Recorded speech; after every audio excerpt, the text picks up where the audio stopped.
Tu écoutes Introverti épanoui, épisode 2, l'hypnose, l'outil parfait pour les introvertis. Bienvenue sur Introverti épanoui. Ici, tu es dans un espace inclusif. J'ai presque envie de dire viens comme tu es, mais je crois que j'ai déjà entendu cette phrase-là quelque part. Un humain, une humaine, c'est tout un tas d'identités différentes, tu en conviendras. Moi, par exemple, si je devais me présenter à toi, je dirais que je suis Katia, coach de vie, hypersensible, introvertie, hypnothérapeute, maman, praticienne en PNL, créatrice, apprentie écrivaine, amie, entrepreneur, slasheuse et tout un tas d'autres choses. Bref, je suis comme toi. Le fil conducteur de ce podcast, l'épanouissement. Donc ici, tous les moyens seront exploités pour y parvenir ensemble. Coaching, PNL, hypnose, interview, développement personnel, partage divers et variés, le tout saupoudré d'humour, de bienveillance, en toute décontraction. Il est temps que je te laisse avec l'épisode du jour. Bonne écoute à toi. Bonjour et bienvenue dans cet épisode spécial sur l'hypnose où nous allons explorer cet outil puissant pour le bien-être des personnes introverties. J'ai nommé l'hypnose ericksonienne. Comme tu le sais déjà, je suis coach de vie et aussi hypnothérapeute. Donc je suis particulièrement ravie de partager avec toi mes compétences dans le domaine. L'hypnose ericksonienne est une approche douce et fabuleusement puissante qui apporte des changements positifs dans la vie des personnes qui osent tenter l'aventure.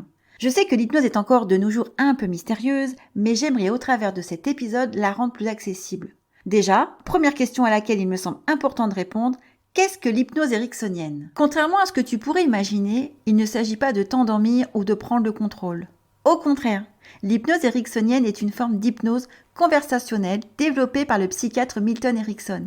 Elle repose sur des suggestions subtiles, des métaphores et des histoires qui permettent d'atteindre l'inconscient de manière délicate et respectueuse. Alors pourquoi vouloir solliciter l'inconscient ? Simplement parce qu'il est le réservoir interne des ressources et des solutions, propres à chacun.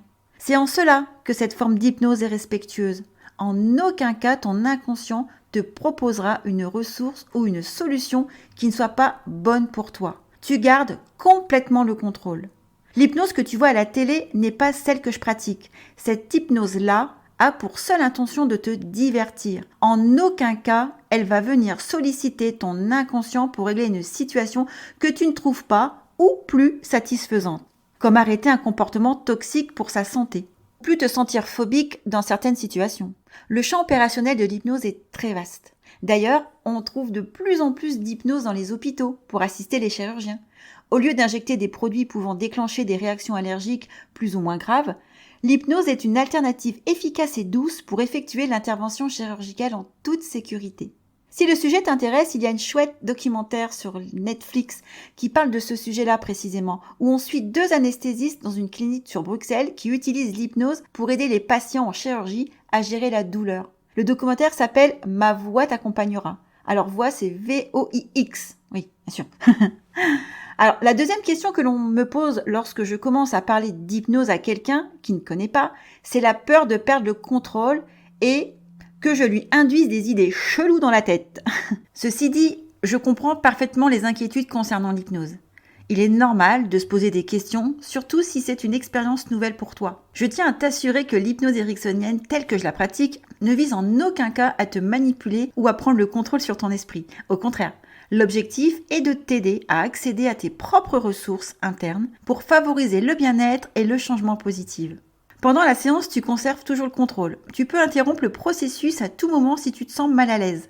Mon rôle en tant qu'hypnothérapeute est de te guider et de t'accompagner dans un environnement sûr et bienveillant. Ce qui peut peut-être aussi te faire peur, c'est le champ lexical autour de l'hypnose, comme par exemple transhypnotique.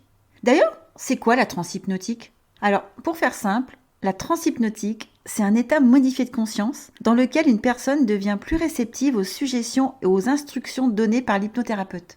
C'est un état naturel et quotidien que nous expérimentons tous et toutes à différents moments de notre journée.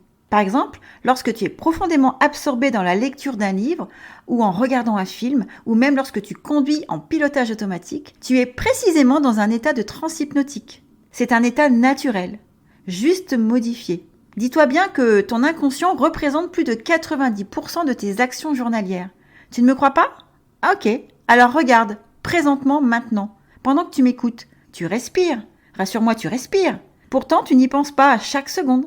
Idem lorsque tu conduis en pilotage automatique. Par contre, si jamais un ballon surgit sur ta route, immédiatement tu reprends le contrôle. Tu prends la meilleure décision à l'instant T. Tu freines par exemple ou tu donnes un coup de volant pour éviter l'obstacle. Tu vois, ton état modifié de conscience ne t'a pas empêché de prendre une décision pour quitter l'état de transe et réagir instantanément. En hypnose, cet état est intentionnellement induit par l'hypnothérapeute pour faciliter le travail avec l'inconscient de la personne.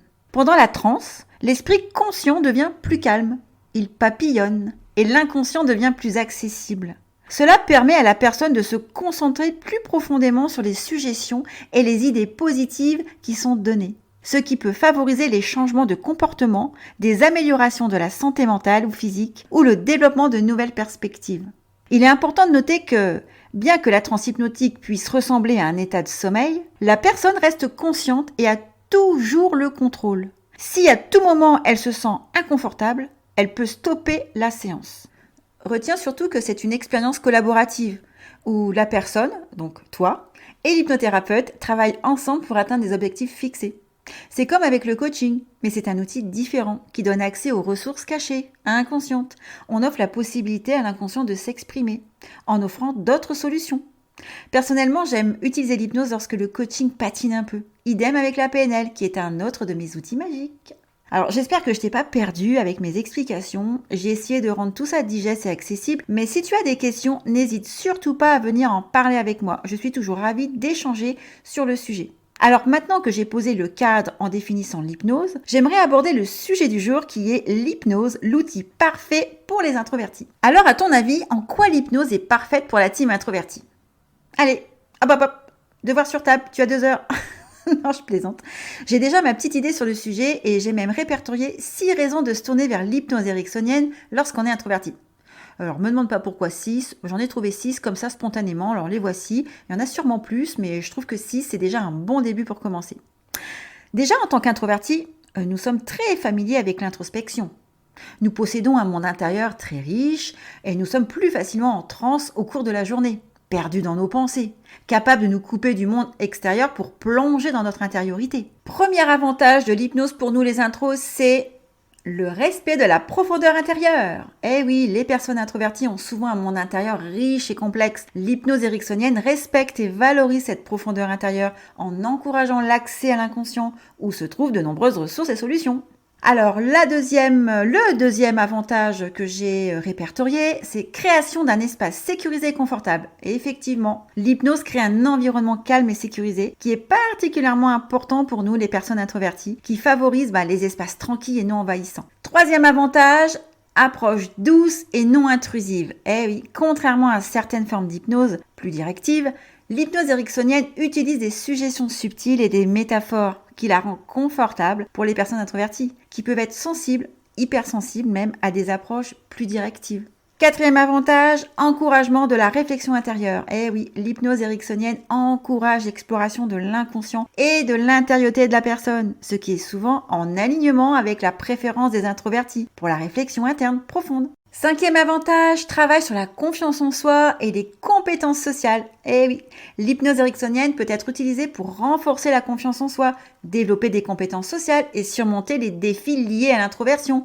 ce qui peut être particulièrement précieux dans les contextes sociaux professionnels. Sixième avantage, personnalisation de l'approche. Eh oui, l'hypnose ericksonienne est très adaptable et peut être adaptée en fonction des types de communication de la personne et de ses besoins. Cela permet de créer une expérience sur mesure qui convient parfaitement à la team introvertie. Donc pour résumer, l'hypnose ericksonienne offre un cadre idéal aux personnes introverties. Elle respecte leur nature profonde, crée un espace sécurisé, encourage l'accès à leurs propres ressources internes pour favoriser la croissance et le changement positif. C'est un outil de thérapie bref hyper écologique pour le fonctionnement des intros. Me voilà arrivée au terme de ce que je voulais te dire aujourd'hui sur ce fabuleux outil qu'est l'hypnose pour les introvertis. D'ailleurs, tu trouveras en description un audio hypnotique que j'aurais spécialement créé pour toi. Tu pourras écouter pour te détendre, te déstresser après une journée de travail ou pour installer le calme avant un événement challengeant. C'est toi qui choisiras comment utiliser à bon escient cet audio. J'ai pris beaucoup de plaisir en tous les cas à l'enregistrer pour toi, donc n'hésite pas à le télécharger et à l'utiliser aussi souvent que tu en auras besoin. Merci beaucoup d'avoir écouté jusqu'au bout. Si tu aimes ce que je fais ici, tu peux me retrouver sur Instagram sur @coach.introverti-épanoui. Tu peux également aider à faire connaître ce podcast en le partageant, en le commentant sur ta plateforme d'écoute préférée. Et je pousserai même l'audace à te solliciter quelques étoiles. 5 par exemple, ce serait hyper sympa. On se retrouve la semaine prochaine et en attendant, n'oublie pas de prendre soin de toi.